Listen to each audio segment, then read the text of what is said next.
मेरे सभी देशवासियों को जुले और नमस्ते। आज मैं ये वीडियो बना रहा हूँ गरक एंड गरक कंपनी।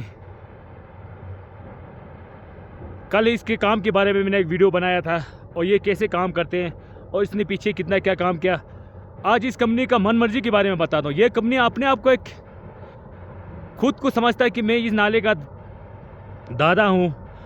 जब इसने क्रेशर लगाया तो किसी गाँव वालों से इसने नहीं पूछा, ना मरलिंग, ना याल, ना तेस्ता वालों से, किसी गांव वालों से एनओसी नहीं लिया।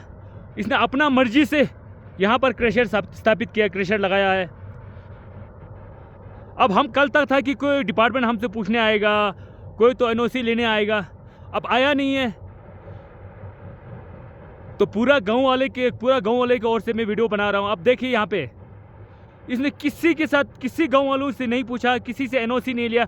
अब मेरा सवाल है कि एडमिनिस्ट्रेशन से इसको एनओसी किसने दिया? यदि नोटिस दिया हो तो नोटिस लोगों तक क्यों नहीं पहुंचाया? अब यहाँ से पदुम कितना दूर है? अगर एडमिनिस्ट्रेशन चाहता तो फ़ोन करके भी लोगों से पूछ सकता है कि यहाँ पर एक क्रेशर लगा रहा है, कि आप लोग की सहमति से लगा रहा है, क्या है।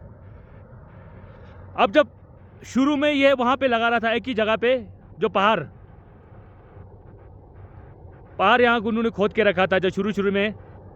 अब ये जो है यल मरलिंग गांव का पश्चर लैंड है, पश्चर लैंड, जहां हम अपने माल मवेशियों को चराते हैं। हम अपने गाय और बैल बकरी को चराते हैं। ये हमारा एक लौता चरागा, खासकर मरलिंग गांव के लिए। इसके अलावा कोई दूसरा जगह नहीं है गाय अपने पशुओं को चराने के लिए, कोई जगह नहीं है। अब ये देख रहा है ना वीडियो सीधा। अब देखो सामने मरलिंग गांव, उस साइड में कोई चरागा नहीं है, उनके पास सीधा ढलान है, गाय नहीं चरा सकते हैं। और ये सामने जो नज़र आ रहा है ये स्कूल है। ये स्कूल से कम हवा में 200-300 मीटर दूरी पे है, गाँव से आधा किलोमीटर, और याल गाँव से हवा में 1 किलोमीटर की दूरी पे है। अब जब ये हवा चल रहा है तो पूरा इतना फ्लेशन आता है कि हमारे घर की खिड़की के अंदर से कमरे में आ जाता है। अब ये देखो ये कितना पश्चर लैंड है, ये सारे पश्चर लैंड है। अगर यदि ये प्राइवेट लैंड पे लगा रहा है,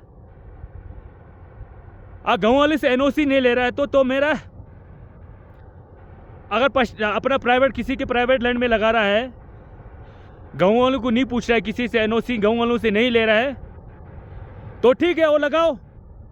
इससे पैदा होने वाले जो धुआं है, पोल्यूशन है, जो गंदगी पैदा होता है, इससे पोल्यूशन होता है, वो भी अपने प्राइवेट लैंड तक सीमित रखो ना। यदि आप प्राइवेट लैंड किसी को दे रहा है तो इसका धुआं और इससे पैदा होने वाला पोल्यूशन तो पूरा गांव में फैल रहा है।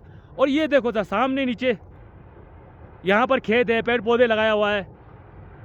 अब अभी से ये हाल होना शुरू हो गया। सबसे बड़ा शिकायत तो मेरे को ये है कि एडमिनिस्ट्रेशन से बिना गांव वालों से पूछे कैसे इसको एनओसी दे दिया। और ये अपना मनमर्जी चलता है, और ये अपने आप को पता नहीं क्या समझता है कि किसी गांव वाले से नहीं पूछा, किसी से भी।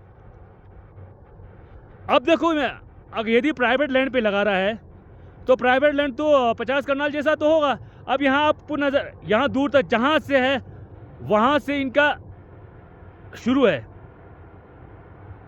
अब देखो, अब यहाँ तो 1000-1200 कनाल है, तो इतना तो प्राइवेट लैंड नहीं हो सकता। और यदि इतना प्राइवेट लैंड अगर किसी को दे रहा है तो ये सवाल तो रिन्यू पे जाता है। तो रिन्यू डिपार्टमेंट अगर बिना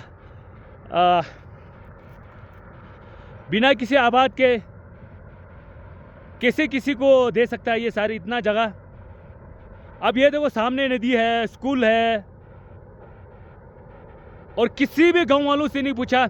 मेरा एकदम जांचकर और डीसी करगिल से निवेदन है कि आप इस कंपनी को, इस क्रेशर को जल्द से जल्द बंद करें।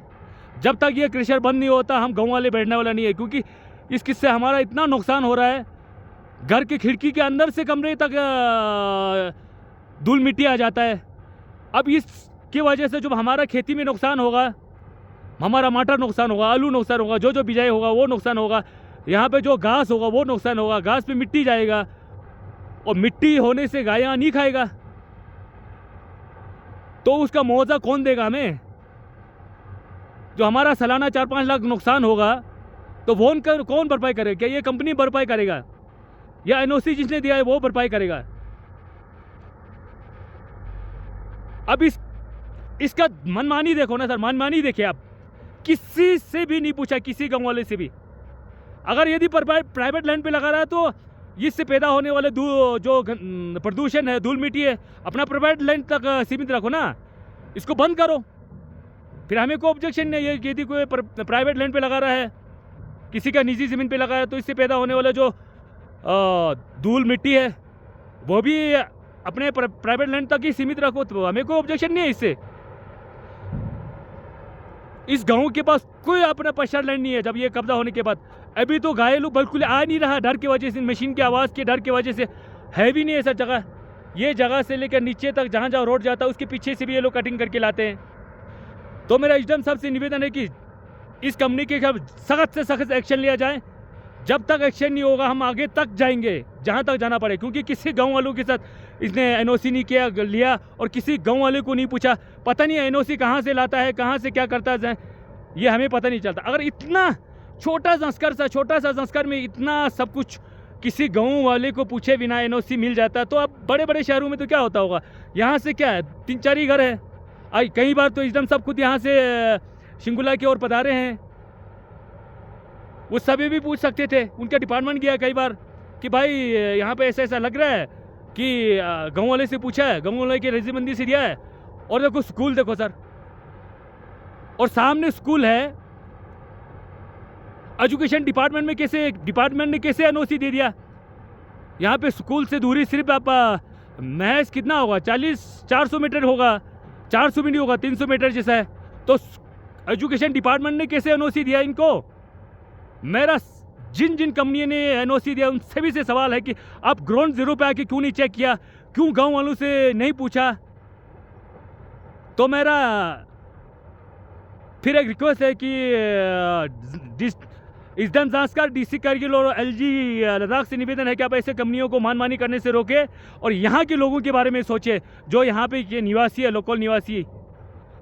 तो मेरा हाथ जोड़ के, अब बड़ी मुश्किल से ये वीडियो बना रहा हूँ, दिल दर्द हो के, दुख हो के बना रहा हूँ कि एक ऐसा मनमानी हो रहा है, यहाँ के बोले वाले लोगों के साथ मनमानी हो रहा है।